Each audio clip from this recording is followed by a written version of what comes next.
to a new town with my family when I was 10. We lived in a quiet neighborhood, and I was excited about starting at a new school. On my first day at Middleton Elementary, I noticed something strange. The school was eerily quiet. No laughter, no chatter in the hallways, just silence, except for the occasional creak of the old wooden floors. The teachers were friendly, but spoke in hushed tones as if they were afraid of disturbing something. The other students were the same, polite but unnervingly quiet. I tried making friends, but everyone seemed distant, as if they were scared to get too close. One day, I stayed after school for a project. I was alone in the classroom when I heard it, a faint whispering sound coming from the hallway. Curious, I stepped out to investigate. The hallway was empty, but the whispering grew louder. It seemed to be coming from the direction of the old library, a part of the school that was rarely used. I followed the sound, my heart pounding in my chest. As I approached the library, the whispering stopped. The door was slightly ajar, and a cold breeze blew through the crack. I pushed the door open and stepped inside. The library was dark, with only a few dim lights flickering overhead. Dusty books lined the shelves, and the air was thick with the scent of old paper. I was about to turn back when I heard the whispering again. It was coming from the far corner of the room. I walked cautiously towards the sound, my footsteps echoing in the silence. When I reached the corner, I saw it, a small, dusty book lying on the floor. The whispering seemed to be coming from the book itself. I hesitated, but curiosity got the better of me. I picked up the book and opened it. The pages were blank, but the whispering grew louder, filling my head with strange words and phrases that I couldn't understand.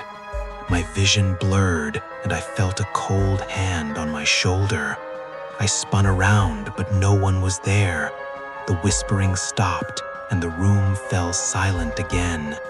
I quickly put the book back on the shelf and ran out of the library, my heart racing.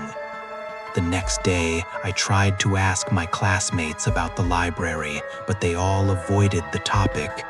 One girl, Emily, finally told me in a trembling voice that the library was haunted. Years ago, a teacher had disappeared without a trace in that very room, and ever since, strange things had been happening in the school.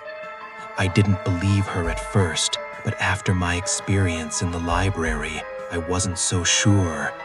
I avoided the library after that, but I could still feel the cold presence watching me whenever I walked past it. As the weeks went by, I started noticing more strange things.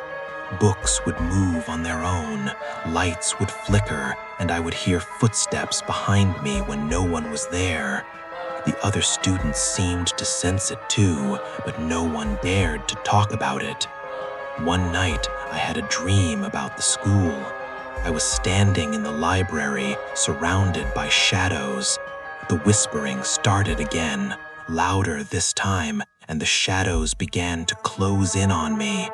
I tried to scream, but no sound came out. Just as the shadows were about to engulf me, I woke up, drenched in sweat.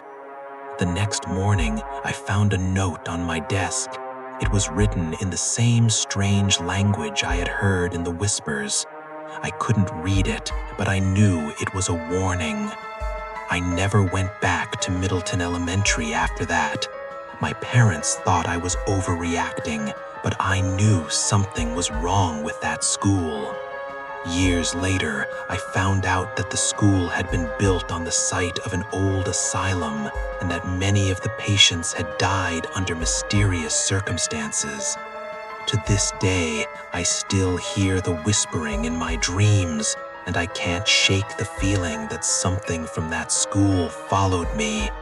I don't know what it wants, but I'm afraid that one day I'll find out